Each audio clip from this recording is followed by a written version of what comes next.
Merci d'être avec nous sur l'antenne de Radio Pisalène. C'est votre rendez-vous mensuel avec le club Cœur et Santé. Et nous retrouvons tout de suite Edwige Ludovic et ses invités dans la salle d'interview. Bonsoir à tous.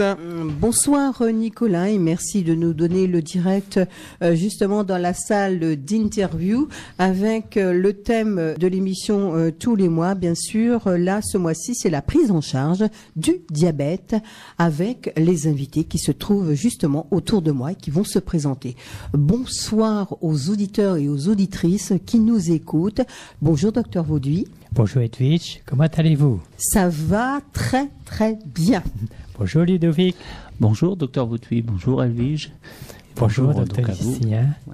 Bonjour Et Ludovic. bonjour. Bonjour messieurs, dames.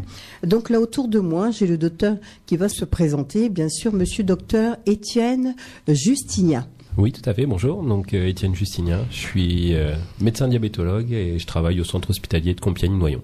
Et à côté de vous, vous avez... Donc moi, je suis Delphine. Je suis infirmière en service de diabétologie depuis un peu plus de 13 ans. Alors, docteur, tout de suite, la première question. Ben oui, qu'est-ce que le diabète? Alors, le diabète, c'est bêtement un excès de sucre dans le sang. C'est une maladie qu'on diagnostique avec une prise de sang et qui montre donc qu'il y a un excès de cet élément dans le sang qui peut être lié à différentes choses, mais ça tourne souvent autour d'une hormone, quelque chose qui se passe dans le sang qui s'appelle l'insuline. Est-ce que le diabète peut s'attraper à tout âge? Alors, le diabète peut s'attraper effectivement à tout âge. Il y a cependant différents types de diabète, avec des profils qui sont un peu différents. Un diabète qui s'attrape plus souvent à un âge jeune, enfance, adolescence, adulte jeune, qui s'appelle le diabète de type 1. Et un diabète qui survient plus souvent chez des personnes d'âge mûr, voire franchement âgées, qui s'appelle le diabète de type 2. Alors, comment je sais que je suis diabétique? Alors, il y a plusieurs moyens. Le diagnostic de diabète, c'est vraiment une prise de sang qui va révéler, quand on mesure le taux de sucre dans le sang, que ce taux est en excès. La maladie diabétique peut être découverte uniquement sur une prise de sang chez quelqu'un qui n'a aucun symptôme et qui va faire un bilan de routine par exemple, mais elle peut aussi se découvrir sur une prise de sang qui va être demandée devant des symptômes qui vont évoquer justement qu'il y a un excès de sucre dans le sang qui à ce moment-là est souvent beaucoup plus important. Est-ce qu'il y a un intérêt actuellement, de temps en temps, dans les médias, il y a des dépistages de diabète par une piqûre au bout du doigt. Est-ce que c'est quelque chose d'important, contributif pour le diagnostic, le dépistage ou non?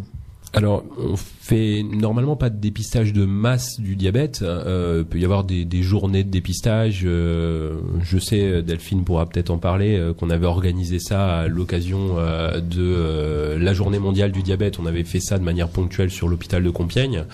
Après, le dépistage par une glycémie qu'on appelle capillaire, donc un pic au bout du doigt avec une petite goutte de sang, reste quelque chose qui permet pas de poser un diagnostic certain. Il faut toujours confirmer par une prise de sang. Et c'est le diagnostic et la prise de sang vont être demandés soit chez des personnes plutôt à risque, soit devant des symptômes. Mais il n'y a pas de dépistage de masse organisé à l'heure actuelle. Vous dites une prise de sang, j'ai quelque chose, un symptôme qui me dit que je suis diabétique et est-ce que c'est héréditaire? Alors, l'hérédité, parce qu'il y a deux questions en une, donc l'hérédité pour la plupart des types de diabète, donc le type 1 et le type 2, il existe de l'hérédité.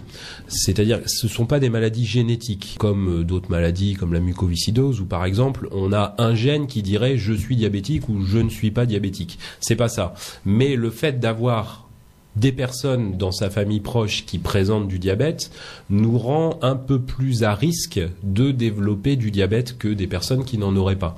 Mais on peut très bien ne jamais faire de diabète en ayant ses deux parents diabétiques et on peut très bien développer un diabète alors qu'on n'a aucun proche qui est diabétique. Ça augmente un peu le risque. Après la deuxième question, c'était les symptômes. Oui. Alors, encore une fois, il y a plusieurs modes de révélation. On parlait tout à l'heure du diabète chez les personnes d'âge jeune et le diabète chez les personnes d'âge plus mûr. Donc, pour ce qui concerne ce qu'on appelle le diabète de type 1, la révélation se fait souvent sur des symptômes.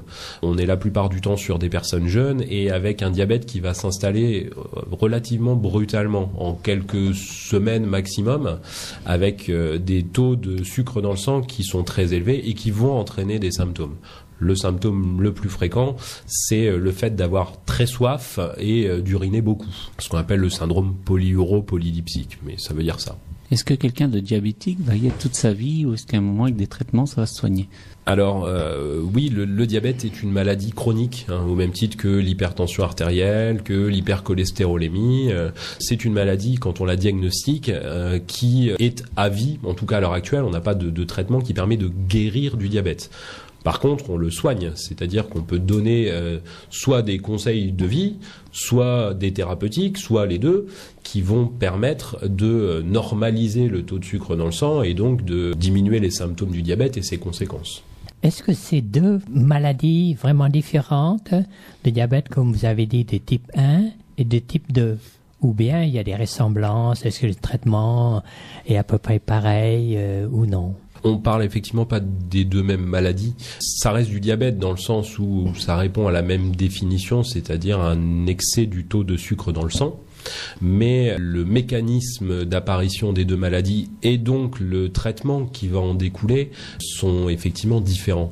Pour rentrer un tout petit peu dans le détail, le diabète de type 1, qu'on découvre donc plus souvent chez des personnes jeunes, mais qui peut quand même aussi se découvrir plus rarement avec des formes parfois un peu moins brutales chez des personnes plus âgées, c'est lié à un défaut de sécrétion d'insuline par l'organe qui fait ça, qui s'appelle le pancréas. Et donc l'insuline est une hormone, c'est vital.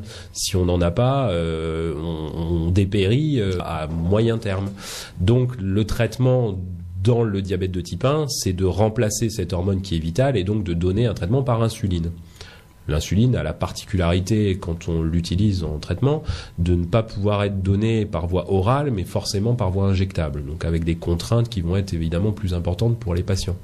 Le diabète de type 2, lui, est vraiment lié à un défaut d'efficacité de l'insuline dans le corps. C'est-à-dire que l'insuline est sécrétée, il y en a dans le sang, si on la dose, on la retrouve en quantité tout à fait conséquente, mais elle marche pas bien. Il y a ce qu'on appelle une insulino-résistance du corps. Et donc, on peut utiliser dans ce cas-là déjà des modifications du mode de vie, une alimentation équilibrée, une activité physique régulière vont restaurer un petit peu de cette activité normale de l'insuline. Et on peut utiliser aussi des médicaments qui vont jouer sur l'efficacité de l'insuline dans le corps ou sur une sécrétion un peu plus importante d'insuline par le pancréas qui fonctionne bien à ce moment-là. Vous dites un excès de sucre dans le sang. Je ne sais pas que je suis diabétique. Comment fait-on pour avoir justement tout ce sucre dans le corps ? Alors, le sucre qui est dans le corps, c'est normal d'en avoir. C'est la source d'énergie principale du corps. Mmh. Les organes fonctionnent avec principalement du sucre comme base énergétique. Le cerveau fonctionne même exclusivement grâce au sucre qui se balade dans le sang. Donc c'est logique d'avoir du sucre dans le sang. Mais tout part vraiment de l'insuline, qui est justement l'élément qui va permettre aux organes d'utiliser correctement le sucre qui se balade dans le sang. Sans insuline, les organes ne peuvent pas capter le sucre qui se balade dans le sang et l'utiliser pour fabriquer de l'énergie. Et donc, le problème n'est pas un problème vraiment en soi d'excès de sucre. J'entends souvent, je comprends pas, je suis devenu diabétique alors que je mange pas de sucre. Donc déjà, il y a du sucre dans certains aliments qui ne sont pas sucrés. Oui. Et d'autre part, on peut manger un régime normal en sucre, entre guillemets, en quantité de sucre, mais si l'insuline n'est pas présente ou qu'elle ne remplit pas son office, qu'elle n'est pas assez efficace, finalement, les organes ne vont pas capter correctement ce sucre qui se balade dans le sang. Et le sucre va donc stagner dans le sang et devenir en excès. Alors, vous parlez d'insuline sous forme de quelle... Ça va aller en médicaments, ça peut être en piqûre, ça peut être sous quelle forme? Alors, l'insuline, c'est principalement en injection sous-cutanée. Il n'y a que comme ça qu'on peut l'administrer, que par piqûre. Il n'y a que par piqûre. Et pourquoi pas on n'a pas encore trouvé un médicament. Enfin, je ne sais pas. Non. Non. Non. Alors, en fait, l'insuline est détruite dans l'estomac si on la prend par voie orale. Donc, elle peut pas être donnée par voie orale. Il y a eu et il y a peut-être encore des études sur l'insuline inhalée, mais qui pour l'instant n'ont rien donné de satisfaisant, en tout cas pour l'utiliser de manière normale. Donc, pour l'instant, effectivement, malheureusement, c'est que de l'injection. D'accord. Alors, injection en piqûre par mois, par jour? Alors, ça dépend du patient. Ça peut aller d'une injection à plusieurs injections par jour. Donc, c'est en sous-cutané. Alors, le patient peut se faire sa piqûre lui-même? Oui, il peut se faire lui-même quand il vient dans le service ou même quand il vient en consultation. On leur apprend aux patients à se faire leur piqûre. Donc, par contre, s'ils sont dans la capacité de le faire, après, c'est une infirmière libérale qui vient les faire ou alors quelqu'un de leur famille qui peut leur faire. On apprend à tout le monde à le faire. N'importe qui peut faire une piqûre d'insuline. Donc c'est facile à faire. Donc oui, c'est facile à faire. Faut juste savoir comment faire. Et ça, c'est bien, comme vous dites, vous êtes là, à l'infirmière, Oui. pour leur faire voir. Nous, on est là avec les patients. Donc, quand ils sont hospitalisés, on est avec eux pour le faire de A à Z. Donc, on leur montre toutes les étapes à faire pour faire une injection d'insuline, comment on utilise le stylo, comment on fait la piqûre. Et on reste avec eux tout le temps. Et on les accompagne jusqu'à temps qu'ils soient capables de le faire eux-mêmes. Et s'ils peuvent pas le faire eux-mêmes, on éduque la famille ou l'entourage, ou alors sinon c'est l'infirmière libérale qui viendra le faire à la maison. Vous mettez le temps qu'il faut? Oui, le temps qu'il faut. On s'adapte à chaque personne. Donc si une personne arrête du premier coup et comprend tout de suite, c'est bien. S'il lui faut plusieurs jours, on met tout en œuvre pour qu'ils sortent, pour pouvoir les faire eux-mêmes et être le plus autonome possible. Et ça arrive?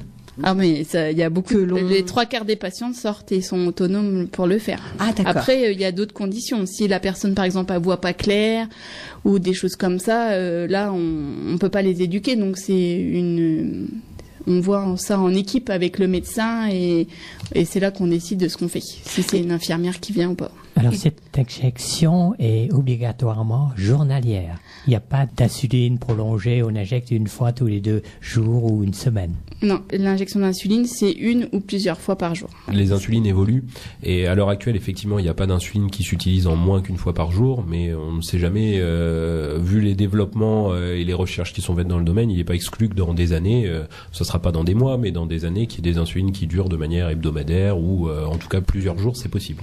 Et c'est quoi? C'est une ampoule? C'est un stylo, comme un stylo. Ah, d'accord. Et en fait, on adapte une aiguille dessus et on peut régler la dose dessus. Après, on adapte une aiguille et puis on se pique. Nous avons une intervention, nous avons un insert téléphonique. Alors elle souhaite être anonyme, donc on va pas divulguer son identité. Et donc on va la retrouver tout de suite. Bonsoir. Bonsoir. Bonsoir. Bonsoir. Bonsoir docteur. Bonsoir Edwige. Je voudrais savoir, j'ai fait une prise de sang il y a 6 mois et j'étais à la limite du diabète. Et bon, mon docteur m'a dit, pour l'instant, je ne vous donne pas de traitement, mais par la suite, sûrement que je serai obligée d'intervenir. Qu'en pensez-vous ? Bonjour. Bonjour. Donc oui, effectivement, c'est possible, surtout dans ce qu'on appelle le diabète de type 2, d'avoir d'abord des anomalies sanguines qui sont limites, qui ne correspondent pas au seuil de diabète, c'est-à-dire une glycémie sur la prise de sang, donc un taux de sucre dans le sang qui est modérément élevé, c'est-à-dire plus vraiment dans la normalité, mais pas non plus vraiment au seuil de diabète. Et à ce moment-là, votre docteur a tout à fait raison, on met pas forcément de traitement médicamenteux, mais c'est déjà bien de prendre des bonnes habitudes de vie, de faire attention au niveau de l'alimentation, de faire attention à faire un petit peu d'activité physique sans faire forcément du sport très... Malheureusement, je suis atteinte de la sclérose en plaques et j'ai beaucoup de mal déjà à me déplacer moi-même. Bon, je le fais, mais bon, je suis handicapée à 80%. Alors donc ça me pose problème. Bon, je fais de la marche, mais je vais pas dire que je pourrais, admettons, faire du sport ou tout ça. Mais la marche peut déjà être très bien. Hein. C'est effectivement, quand je parle d'activité physique, je veux dire limiter la sédentarité au maximum, et c'est en fonction des possibilités de chacun. Mais déjà faire un petit peu de marche, si vous pouvez en faire un peu, faire attention à l'alimentation, sont des paramètres qui risquent de limiter ou de retarder l'apparition d'un authentique diabète. Donc c'est effectivement des bonnes choses à faire d'emblée, même s'il n'y a pas de diabète réel déjà diagnostiqué. Oui, et des fois quand je sens que ça ne va pas, je vais à la pharmacie et comme ils sont très gentils, elle me pique et elle me dit non, elle dit ça reste à peu près pareil, mais elle dit surtout surveille-toi parce que c'est vrai que tu es toujours à la limite. Alors sur le plan des symptômes, quand on découvre des chiffres de taux de sucre limite comme ça dans le sang, c'est rare que ça évolue de manière très brutale et très rapide. Donc en revoyant votre médecin traitant à intervalles réguliers, en refaisant un bilan sanguin régulièrement, c'est normalement largement suffisant. Oui, c'est bon, d'accord. Non, parce que j'ai eu personne dans la famille qui a été diabétique, alors je voudrais pas avoir ça, quoi. J'en ai assez à mon épaule, quoi. Oui, je comprends bien.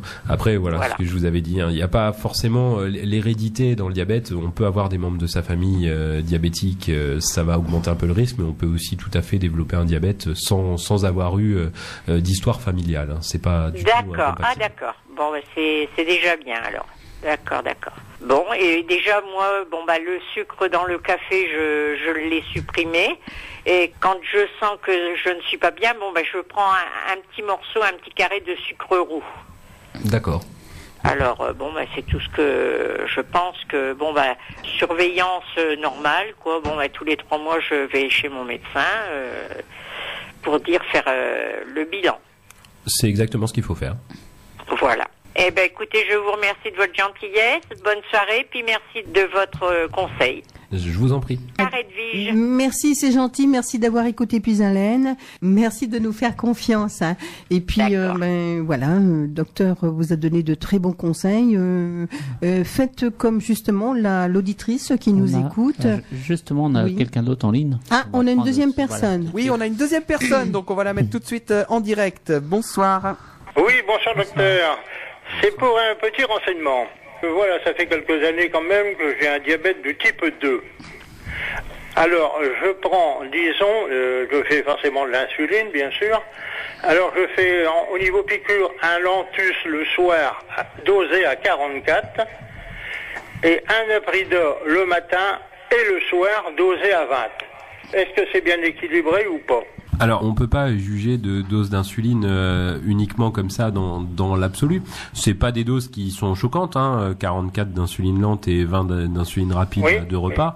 Après, il faut voir, c'est avec votre docteur ou la personne qui vous suit pour le diabète, c'est les résultats qu'on obtient avec ces doses-là. C'est possible que votre diabète soit bien équilibré avec ces doses-là d'insuline, mais c'est pas. Il faut voir. Parce que je reste toujours entre 1,80 et 2, voire 2,10. Alors, ça me paraît toujours un peu élevé quand même. Là, comme ça semble un petit peu élevé. Après, ça dépend des objectifs qui sont fixés. On traite pas le diabète de toutes les personnes avec les mêmes objectifs. Ça dépend un peu de tout ce qu'il y a autour, s'il y a d'autres maladies, de votre âge, de beaucoup de choses. Donc, si vous voulez vraiment avoir une réponse précise à est-ce que ces chiffres-là sont bons pour vous, il faut effectivement, là, c'est en parler à votre docteur ou avoir le docteur, il sait pas trop, apparemment. Avoir une consultation avec moi ou un de mes collègues, ça c'est pas un souci. De toute façon, j'envisageais parce que j'ai de vos renseignements aussi sur le docteur Hamzalag à Amiens. Ouais, le docteur Guillaume Zalag à Amiens, que je connais, qui est très bien, il n'y a pas de souci. Oui. Vous pouvez le voir. Voilà. Bon, s'il est très bien, alors je sais pas. Parce que c'est un diabète du type 2, Alors, oui, pas de problème. Bon, c'est parfait, monsieur. Merci beaucoup.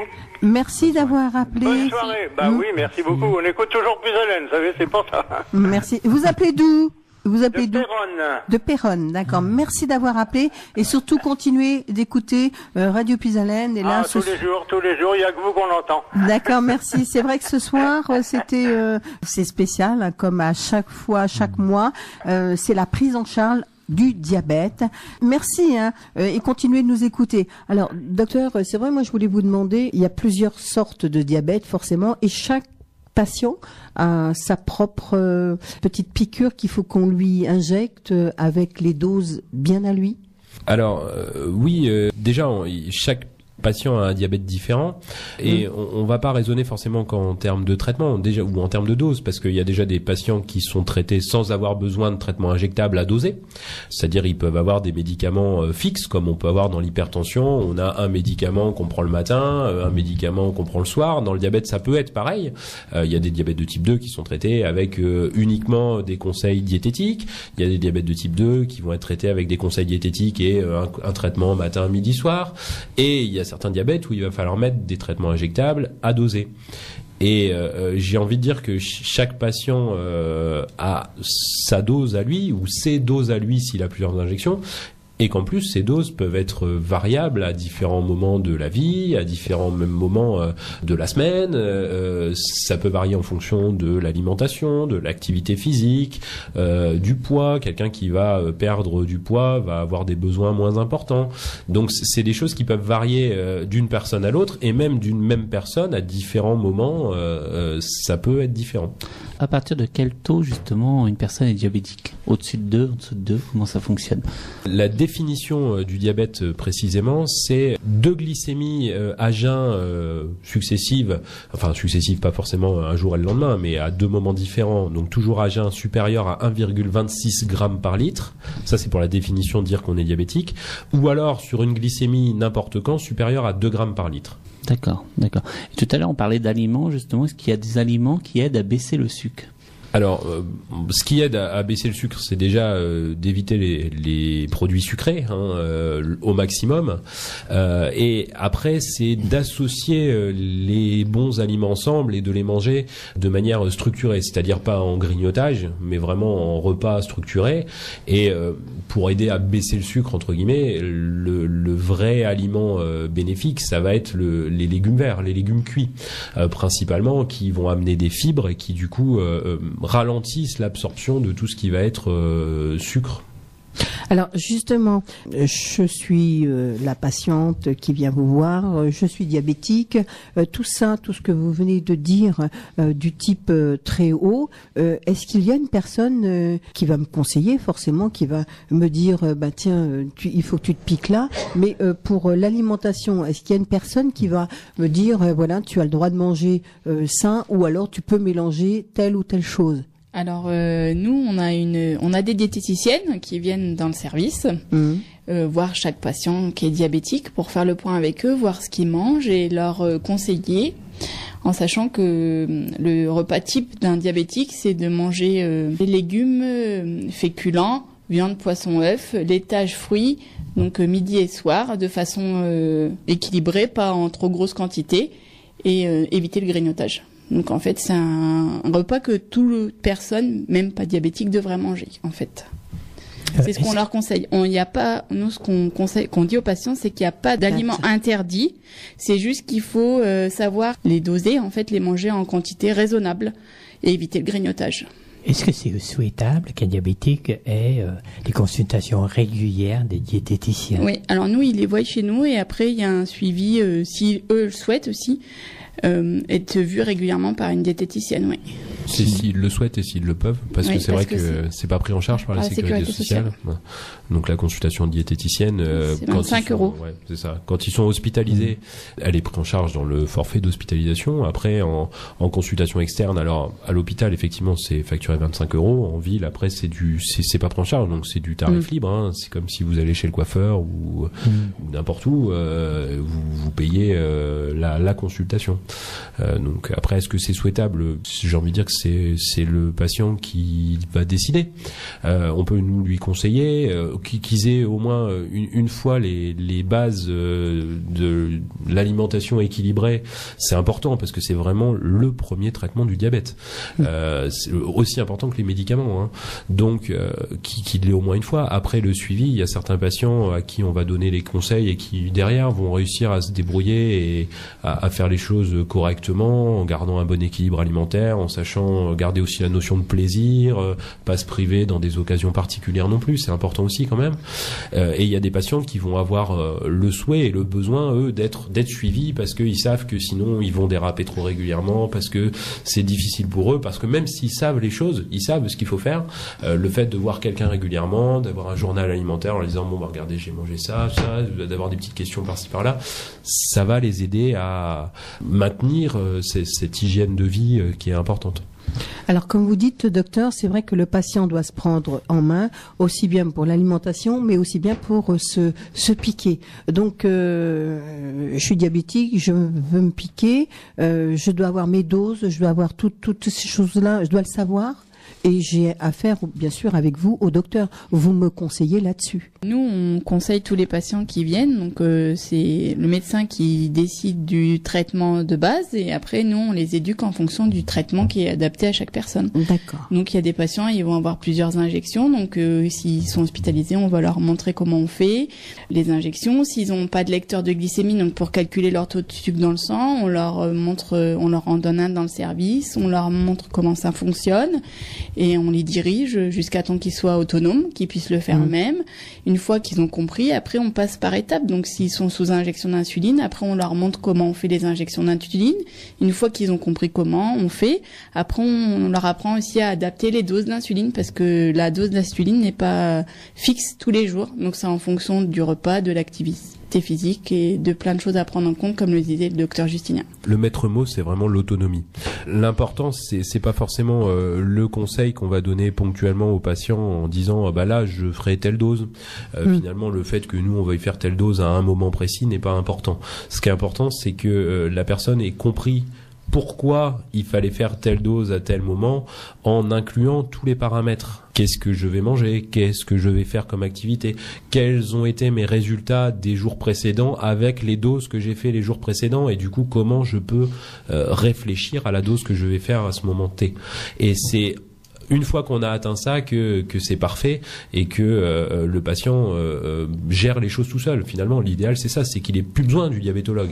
Alors en pratique, c'est bien quand même qu'il soit vu régulièrement, mais il y a beaucoup de patients qui sont finalement presque, même pas presque, qui sont meilleurs que nous au bout d'un moment pour gérer leur diabète, parce qu'ils se connaissent, ils savent comment ils vont répondre au traitement, ils savent ce qu'ils font évidemment dans leur vie et ils ont l'expérience de leur sensibilité au traitement qu'on leur donne. Et donc, ils gèrent les choses beaucoup mieux.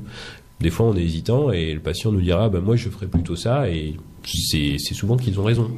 Il faut du temps pour pouvoir, justement, pour que le patient puisse se prendre en charge, comme vous dites. Combien de temps?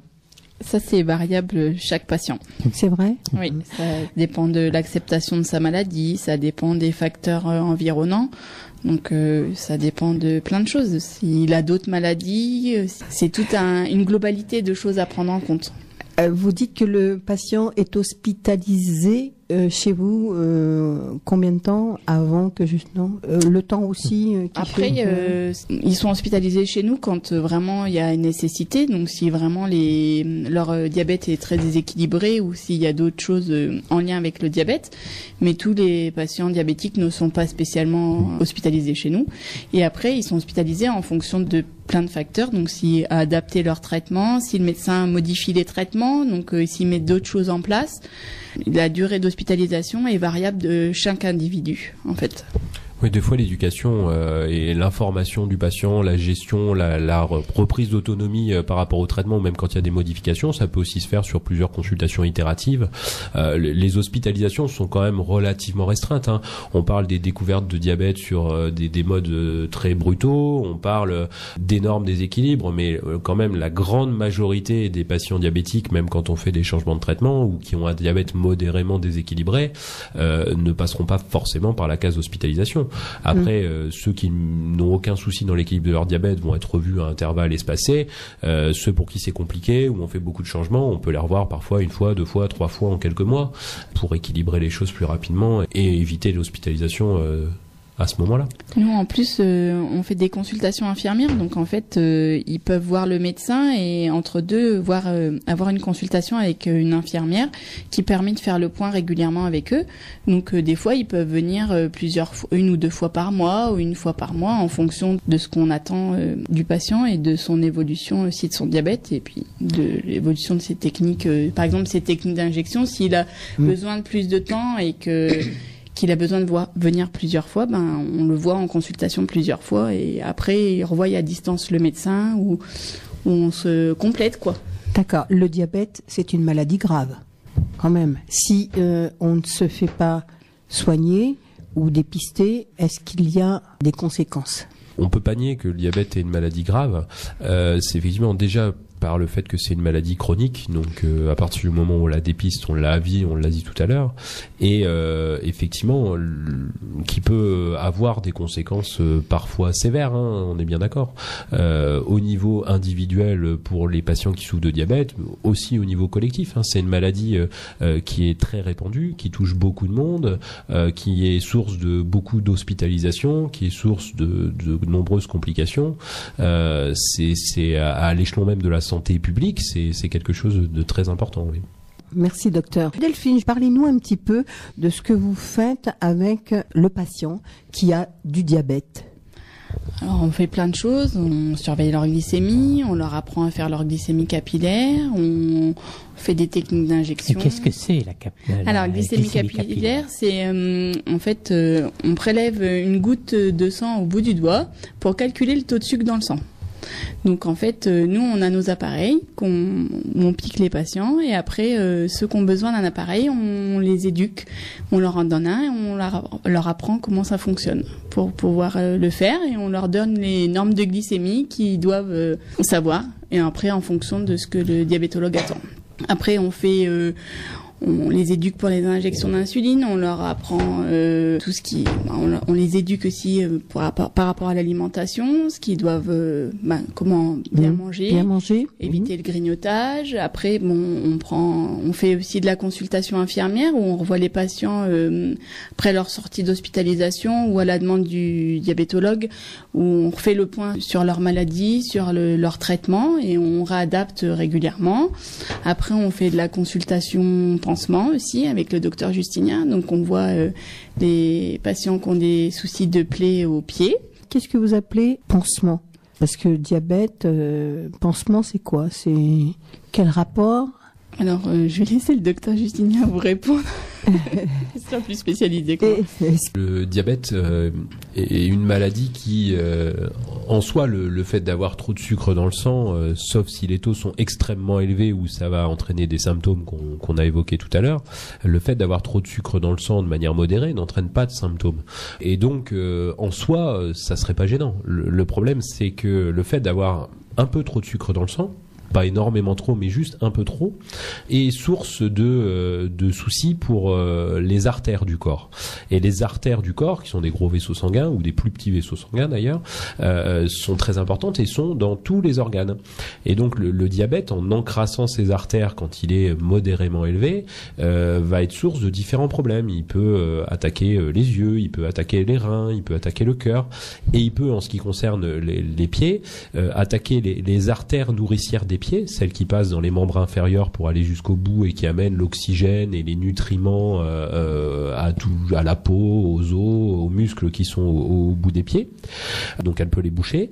Et le diabète peut aussi abîmer les nerfs qui s'occupe de la sensibilité des pieds, de la motricité des pieds, donc de la sensibilité à la douleur, de la sensibilité au chaud, au froid.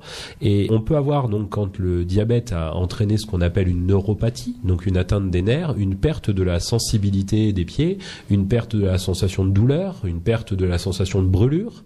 Et donc, les patients qui ont un diabète et qui ont une neuropathie vont pouvoir se blesser le pied sans s'en rendre compte. Ils peuvent marcher sur un clou, sur un bout de verre, sur n'importe quoi, se faire des blessures parfois profondes et impressionnantes, mais sans avoir aucune sensation. Et donc, en ayant perdu cette sensation de douleur, si on n'est pas prévenu, on va pas forcément s'inquiéter parce qu'on va avoir une plaie, mais on se dit bon, ça me fait pas mal et finalement c'est pas très grave. Il va saigner quand même, non? Il va saigner, oui. Mais encore une fois, l'alarme pour n'importe qui, l'alarme qui nous fait dire il y a quelque chose qui va pas, c'est la douleur.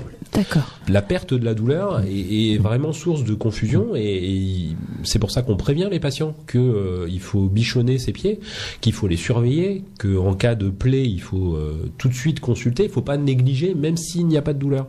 La douleur est un très très mauvais symptôme dans les plaies de pied chez le diabétique. Et si en plus de ça, les artères des jambes sont bouchées, il y a moins d'oxygène qui arrive au bout du pied, il y a moins de nutriments qui arrivent au bout du pied, et les plaies qui vont se former peuvent être plus difficiles à cicatriser par ce biais-là. Donc c'est vraiment quelque chose d'important et il faut pas négliger les plaies de pied. C'est pour ça, comme le disait Delphine, que on a des consultations spécifiques pour faire les pansements et voir les plaies de pied, suivre les choses, et qui sont des consultations un peu à part, hein, puisque on est dans, entre guillemets, une des rares urgences du diabète. Une plaie de pied qui évolue mal peut être vite grave, là où un diabète qui est un petit peu déséquilibré, même si des fois on nous dit souvent qu'on a des délais de consultation un peu longs, pour un déséquilibre de diabète modéré qui est une maladie chronique qui dure depuis des années, on n'est souvent pas à 2 ou 3 mois près. Par contre, pour une plaie au pied, on peut pas se permettre d'attendre des mois, donc on peut voir les gens des fois à la journée ou au maximum quelques jours quand ils nous préviennent. Que se passe-t-il justement si c'est trop tard? Alors, c'est jamais trop tard. Le plus tôt est le mieux. C'est-à-dire que plus on découvre une plaie tôt, plus elle est superficielle, si elle n'est pas infectée, si elle n'est pas profonde, qu'il n'y a pas de structures importantes qui sont atteintes, comme les os ou les muscles, c'est beaucoup plus facile d'obtenir une cicatrisation en faisant ce qu'il faut que si c'est une plaie qui traîne depuis des mois, qui est profonde, qui est infectée. Donc le plus tôt est le mieux. Après, quel que soit le stade de la plaie, entre guillemets, on va la prendre en charge, hein. C'est-à-dire que s'il y a une infection, on va la traiter. Si les artères sont bouchées, on va voir s'il faut les déboucher. Si la plaie est sur une zone d'appui, on va donner des conseils, à savoir qu'il faut faire ce qu'on appelle de la décharge, c'est-à-dire ne pas appuyer sur la plaie. Donc ça peut être des gens à qui on va conseiller de ne pas marcher. On va essayer de leur donner un chaussage parfois adapté, parfois des bottes spéciales pour éviter qu'ils marchent sur la plaie, un fauteuil roulant éventuellement pour qu'ils n'aient pas à marcher. Enfin, on peut faire un arrêt de travail prolongé pour des gens qui sont actifs et qui ont besoin de se déplacer pour aller travailler. C'est une prise en charge qui est globale et qui met en marche plusieurs aspects. Alors, en fin de compte, le diabète se surveille pratiquement tous les jours. Tous les jours, ça dépend de ce qu'on appelle surveiller le diabète. Il y a la surveillance de l'équilibre du diabète, c'est-à-dire des chiffres de sucre dans le sang. Donc pour les gens qui ont de l'insuline ou des traitements qui peuvent être adaptés tous les jours, donc l'insuline, là oui, effectivement, on va surveiller tous les jours. Les personnes qui ont des traitements qui ne sont pas de l'insuline et qui sont des traitements fixes, on va surveiller à intervalles réguliers, mais c'est plus souvent par le biais d'une prise de sang, et celle-là, c'est tous les 3 mois, hein, qui va donner l'équilibre, la moyenne du diabète sur les 3 derniers mois, ce qu'on appelle l'hémoglobine glyquée. C'est une prise de sang qui se fait tous les 3 mois. Après, tout ce qui est atteinte potentiellement liée au diabète, l'atteinte des yeux, l'atteinte des reins, l'atteinte des pieds, c'est une surveillance régulière, mais pas quotidienne. Pour les pieds et les gens qui sont à risque, on leur dit d'inspecter leurs pieds tous les jours. Ouais. Mais il n'y a pas d'examen chez le docteur tous les jours. Hein. Oui. De l'auto-examen déjà. D'accord. De la surveillance constamment. Et là, d'où vient votre intervention, justement, l'infirmière, comme vous étiez en train de nous dire, nous expliquer, les pansements aux pieds, qui est très, très important, alors. Oui. En fait, on éduque les patients déjà à surveiller leurs pieds quotidiennement. Donc, il y a des petites choses toutes simples à faire, qu'il faut apprendre. Donc, comme surveiller ses chaussures. Donc, mettre sa main dans sa chaussure pour voir s'il y a rien à l'intérieur, la remuer, la retourner pour voir s'il y a rien. Bien se laver les pieds à l'eau et au savon tous les jours, bien sécher entre les orteils, aller acheter ses chaussures plutôt en fin de journée qu'en début de matinée, en sachant qu'on a les pieds qui gonflent au fur et à mesure de la journée, adapter ses chaussures, pas acheter n'importe quelle paire de chaussures. C'est des petites choses comme ça qu'il faut savoir, et il faut vraiment regarder ses pieds tous les jours. C'est ce qu'on leur dit. Après, si la personne ne peut pas le faire elle-même, elle demande à quelqu'un qui est avec elle de pouvoir le faire. Mais c'est vraiment une surveillance quotidienne pour les pieds, oui. Surtout quand on a une grosse perte de sensibilité au niveau des pieds. Alors, juste un mot là-dessus. On est bien d'accord que, en ce qui concerne les pieds, ça s'adresse pas à tous les diabétiques. Il y a des diabétiques qui vont être à risque d'avoir des problèmes de pied, mais des diabétiques qui sont récemment découverts, qui n'ont pas de neuropathie, qui n'ont pas d'atteinte artérielle authentifiée, ne vont pas avoir plus de risque de faire de plaies aux pieds que n'importe quelle autre personne. Faut pas non plus faire paniquer tous les gens qui sont diabétiques. Mais c'est du rôle justement là du médecin, que ce soit le médecin traitant ou le diabétologue, de diagnostiquer les personnes diabétiques qui vont être à risque de faire des lésions de pied. Il y a différents critères. Il y a des signes cliniques qui vont nous dire là il y a une neuropathie parce que les orteils sont un peu déformés, parce que quand on fait un petit test avec la sensibilité du pied, on voit qu'elle est altérée, parce que la personne a déjà fait des problèmes de plaies. Évidemment, si elle en a déjà fait, elle est susceptible d'en refaire. Mais c'est pas tous les patients diabétiques qui vont se retrouver le lendemain avec une plaie de pied. Non. Et les mains ? Pas du tout. En fait, la main diabétique entre guillemets n'existe pas pour deux raisons simples. C'est que la neuropathie, donc l'atteinte des nerfs, touche les nerfs les plus longs, et que les nerfs les plus longs se situent au membre inférieur. Donc c'est vraiment la perte de sensibilité se fait classiquement ce qu'on appelle en chaussette, c'est-à-dire que c'est vraiment la partie tout distale des membres inférieurs qui est touché. Donc d'abord le bout des orteils, puis ça remonte parfois jusqu'à la cheville. Mais c'est vraiment la partie distale, et donc les mains peuvent être atteintes par la neuropathie, mais de manière beaucoup plus tardive que les pieds. Et le deuxième point qui fait qu'il n'y a pas de problème au niveau des mains, c'est que les pieds sont des zones d'appui. Ils portent le poids du corps toute la journée, et c'est donc des zones de pression. C'est là qu'on va se blesser parce qu'il y a trop d'appui à un endroit et que ça va former ce qu'on appelle de l'hyperkératose. Vulgairement, on appelle ça de la corne. La corne qu'on a sous les pieds peut être beaucoup plus importante chez les diabétiques qui ont une neuropathie, parce qu'ils vont avoir des zones d'appui où le pied va appuyer de manière complètement anormale, et ça va former des grosses couches de corne qui finalement vont blesser la peau en dessous. Et on ne voit pas ça sur les mains parce qu'on marche pas sur les mains.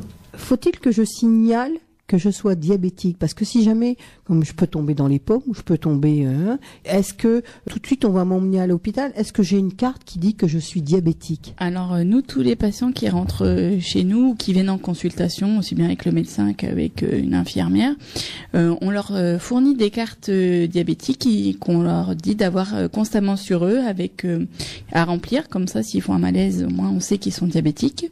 Déjà ça. Quand on est diabétique, il y a une chose aussi qu'on doit faire, c'est signaler, quand on a son permis de conduire, il faut signaler qu'on est diabétique. Donc nous on les informe qu'ils doivent signaler à la sous-préfecture et à la préfecture qu'ils sont diabétiques. Après, c'est à eux de le faire ou pas.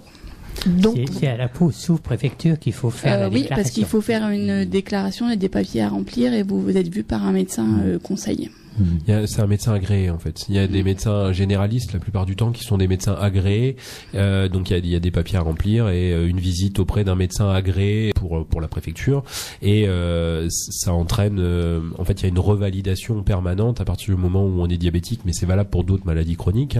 Le permis de conduire du coup est valide pour une durée de temps. La plupart du temps c'est 5 ans, mais ça peut être raccourci en fonction de la sévérité du diabète, de l'existence d'autres pathologies, et donc tous les 5 ans il faut être réévalué. Mais c'est important de le faire. Si on ne le fait pas, on s'expose en cas de problème à avoir un permis finalement qui serait considéré comme non valide. Ah oui, jusqu'à là.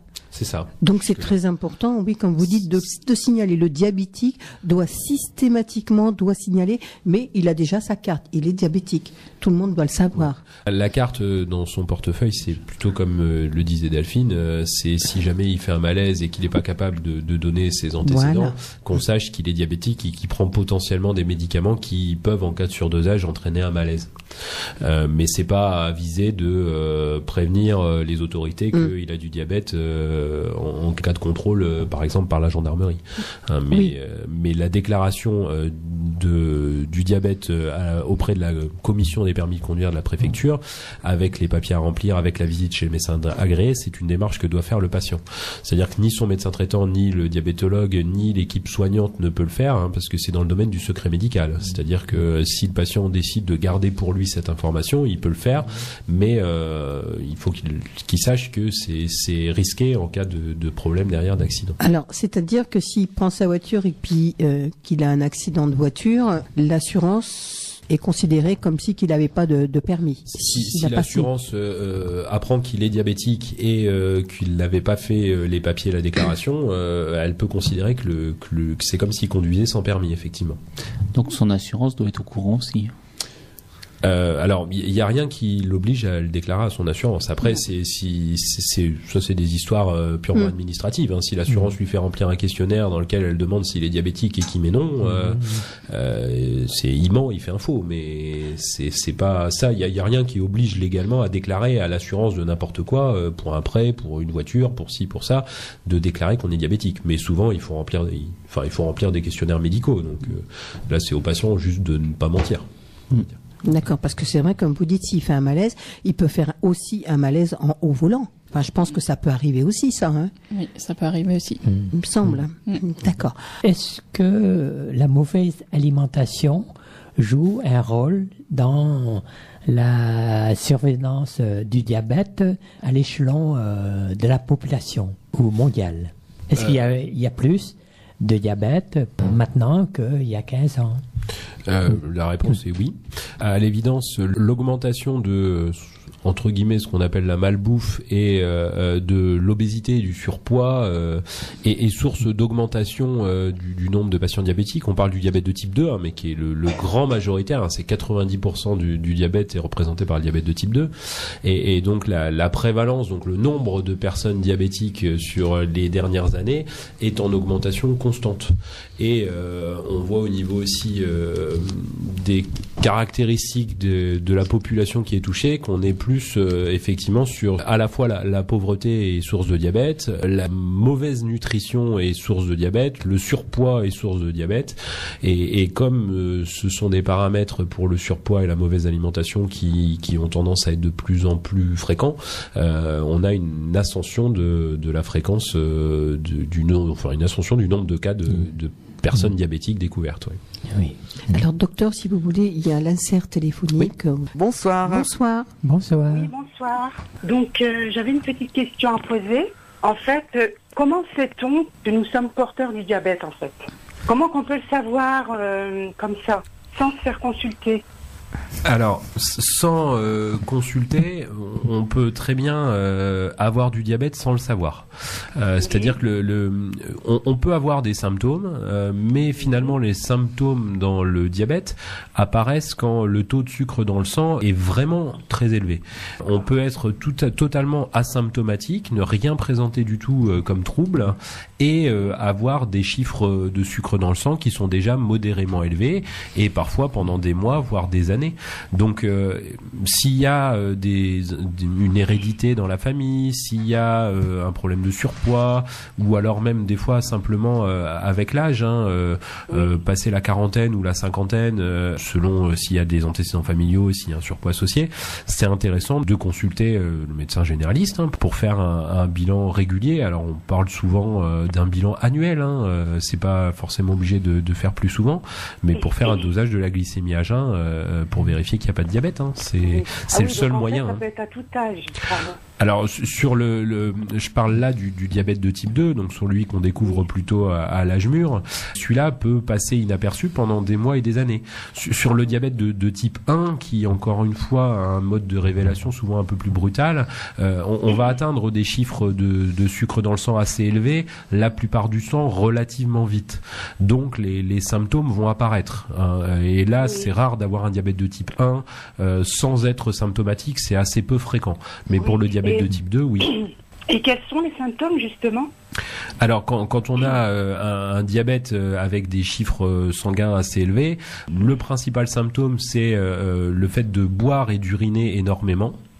On peut aussi avoir une perte de poids un peu inexpliquée, une grande fatigue, des infections urinaires répétées ou des mycoses au niveau des organes génitaux, donc vaginales chez la femme et au niveau du gland chez l'homme. C'est les symptômes les plus fréquemment retrouvés quand on découvre un diabète avec des chiffres un peu élevés. Ah d'accord, ok. Ça fait peur. Bon, j'ai aucun souci, mais bon, je préfère quand même m'informer sur le sujet, quoi. Après, l'idéal dans ces cas-là, même s'il n'y a pas de problème, c'est à l'occasion d'une visite chez le médecin traitant pour autre chose, de lui en parler. Et lui jugera si c'est justifié ou pas de faire un bilan de dépistage.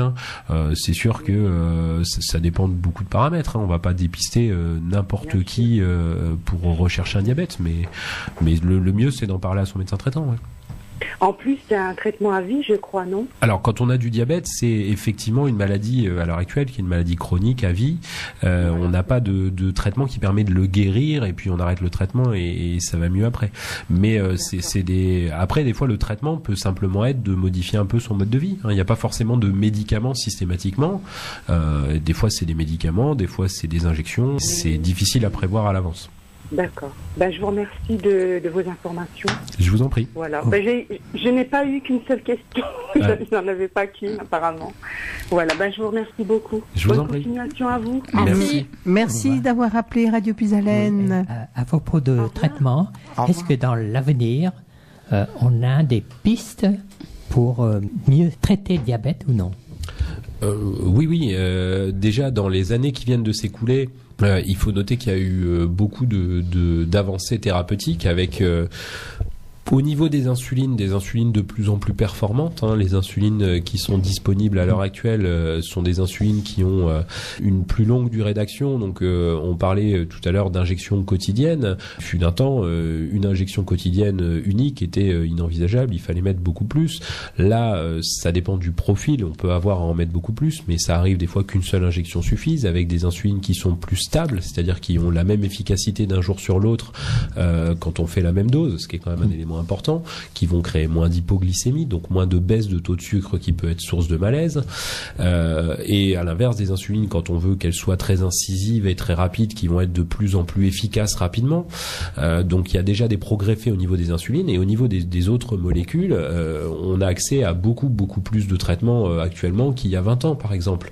Et il y a énormément de recherches dans le domaine, et il y a énormément de gammes thérapeutiques qui sont récemment, alors quand je dis récemment, on va dire sur les 10 dernières années, il y a eu énormément de nouveaux médicaments qui sont arrivés. On en attend encore sur le marché en France dès qu'ils sont disponibles dans d'autres pays, et qui, je l'espère, seront disponibles en France prochainement. Et il y a de la recherche, c'est-à-dire de médicaments dont on n'a absolument pas encore entendu parler à l'heure actuelle, qui vont être développés dans les années ou dizaines d'années à venir. Donc oui, c'est un domaine assez porteur en termes d'innovation thérapeutique et de recherche, donc on peut espérer de nouvelles choses, pourquoi pas très intéressantes dans les années à venir. Alors, c'est-à-dire qu'on n'aura plus besoin de se piquer, mais on aura les médicaments à prendre. Soit des médicaments toujours en injection, mais plus performants, avec moins d'effets secondaires que ceux qu'on a actuellement. Soit effectivement des médicaments disponibles en injectable qu'on arriverait à donner par voie orale tout aussi efficacement. Peut-être, c'est ça, on n'a pas encore de données précises là-dessus.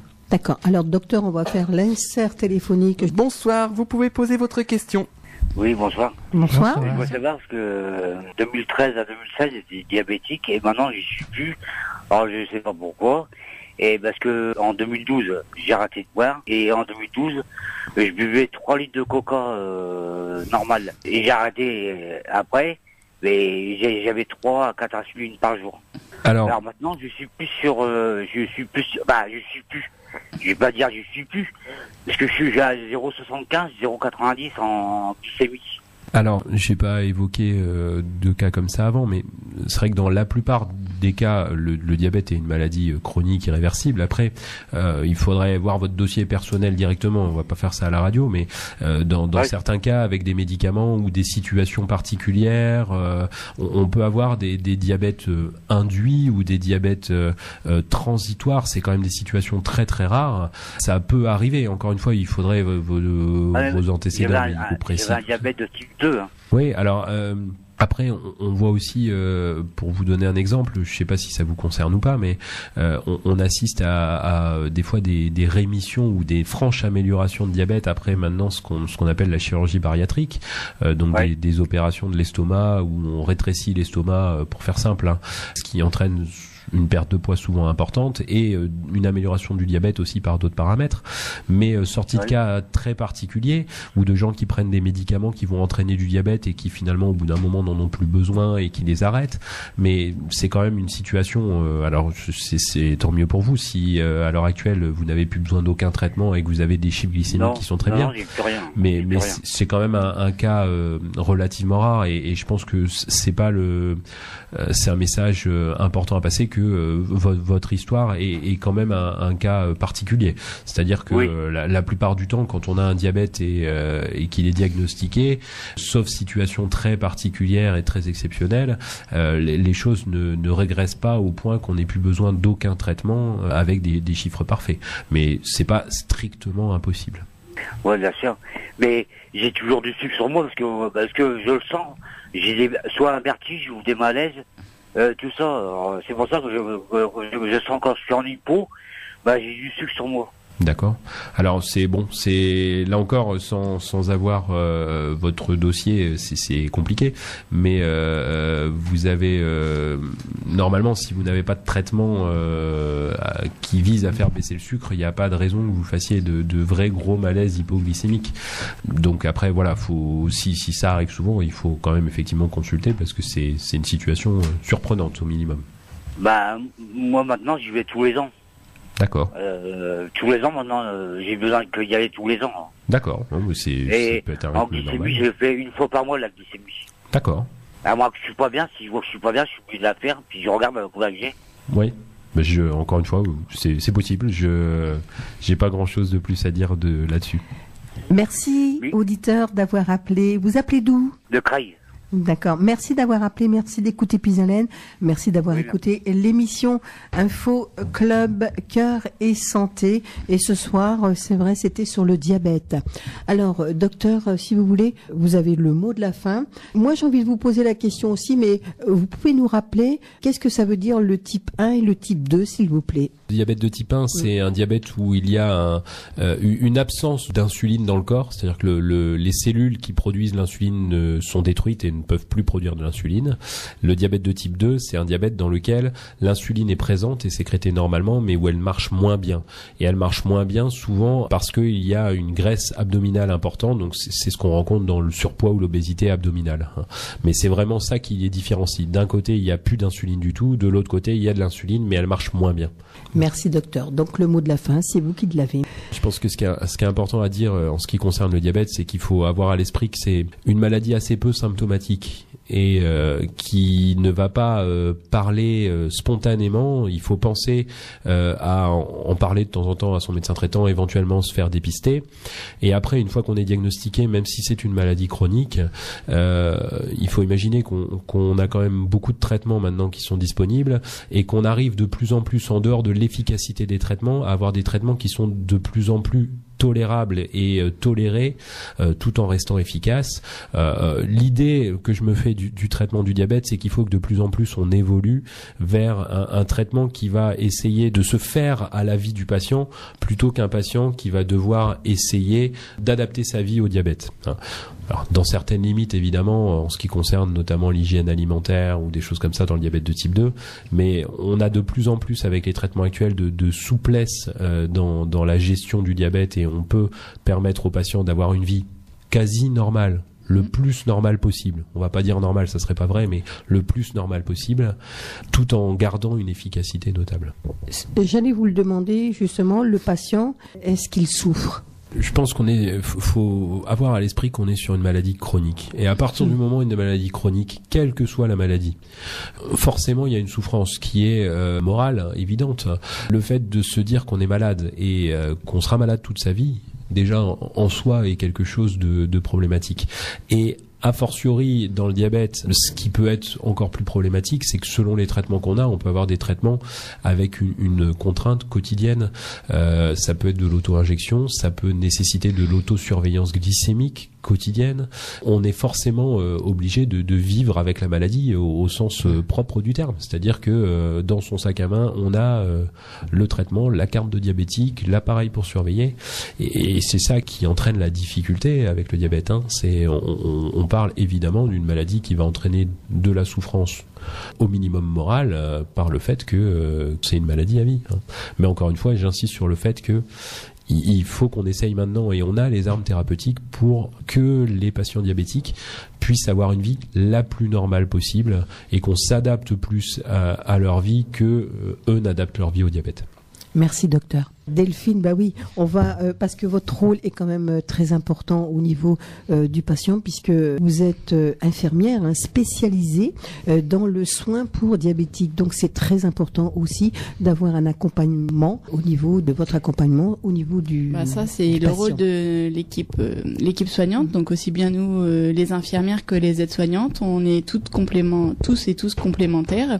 Et c'est là qu'on voit le rôle de l'équipe pluridisciplinaire, donc aussi bien le médecin que l'infirmière, que les aides-soignantes et tous les autres professionnels de santé qui sont là pour nous accompagner et prendre en charge le diabète. Donc c'est vrai que c'est très important pour la prise en charge du patient d'être tous concentrés sur le patient lui-même. Et adapté à chaque patient. C'est ça que je dirais pour clôturer, c'est que c'est une prise en charge personnalisée à chaque personne. Donc on s'adapte à chaque personne et c'est notre rôle à tous de leur faire le plus de bien possible dans leur prise en charge de leur maladie, quoi. On est tous à leur écoute. Et c'est très important. Oui. Le patient, avant tout. Le soin principal, c'est le patient, en fait. D'accord. Merci. Merci. Docteur Vauduit, je pense qu'on va terminer avec vous aussi. On se revoit le mois prochain. Oui, toujours le premier mercredi du mois. Et on va retrouver docteur Justinien, toujours sur le diabète, mais dans une question assez spécifique dans l'environnement du diabète. Ce sont les diabètes et maladies cardiovasculaires. Alors ce sera pour le mercredi 2 mai. Merci docteur Vauduit. Merci docteur Justinien. Merci Delphine. Merci à vous. Merci. Ludovic, on se retrouve très prochainement. Merci. Voilà. On se retrouve dans un mois. Pour ma part, en insert téléphonique. D'accord. On se retrouvera. Je vous accompagnerai à travers l'insert téléphonique. Donc, dans un mois. Merci de votre fidélité à Radio Puisalène, à souffle neuf dans vos oreilles, et ça fait 35 ans que ça dure. Bonne soirée. Bonne soirée, au revoir.